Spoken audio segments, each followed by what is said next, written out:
नमस्कार, मी मृणाली पिळणकर. तुम्ही पाहत आहात LS मराठी. पाहुयात काही महत्त्वाच्या घडामोडी. बच्चू कडूंचा संपूर्ण प्रहार संघटनेसह शिंदेंच्या शिवसेनेत प्रवेश. शिंदेंच्या नेतृत्वात प्रश्नांसाठी लढू, बच्चू कडूंची प्रतिक्रिया. झिशान सिद्दीकींचा विधान परिषद सदस्य पदाचा अर्ज दाखल. अजित पवार यांच्या नेतृत्वाखालील राष्ट्रवादी काँग्रेस पक्षाकडून उमेदवारी अर्ज दाखल. माझी देवावर श्रद्धा, पण भोंदूगिरी करणाऱ्या खरात सारख्या नीच प्रवृत्तीच्या लोकांशी माझा कोणताही संबंध नाही. रुपाली ठोंबरेंची प्रतिक्रिया. सत्य परेशान होऊ शकतं, पण पराभूत नाही. ठोंबरेंची पोस्ट व्हायरल.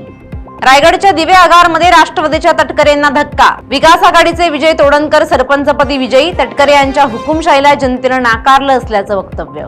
मुंबईतील गांधी भवनमध्ये काँग्रेस शिवसेना पक्षाच्या प्रमुख नेत्यांमध्ये महत्त्वाची बैठक. आगामी निवडणुका आणि महाविकास आघाडीच्या रणनीतीबाबत बैठकीचं आयोजन.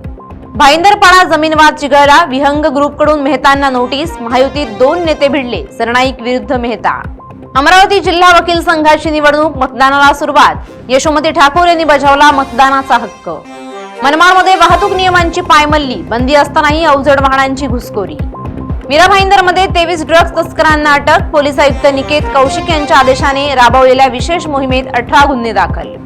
पुण्यातील गंगाधाम चौक परिसरात मध्यरात्री केमिकल कंपनीत गॅस गळती. 17 नागरिकांना श्वसनाचा त्रास. 14 जणांची प्रकृती खालावली. या होत्या आताच्या घडीच्या काही महत्त्वाच्या बातम्या. अशाच महत्त्वाच्या बातम्यांसाठी पाहत रहा LS मराठी.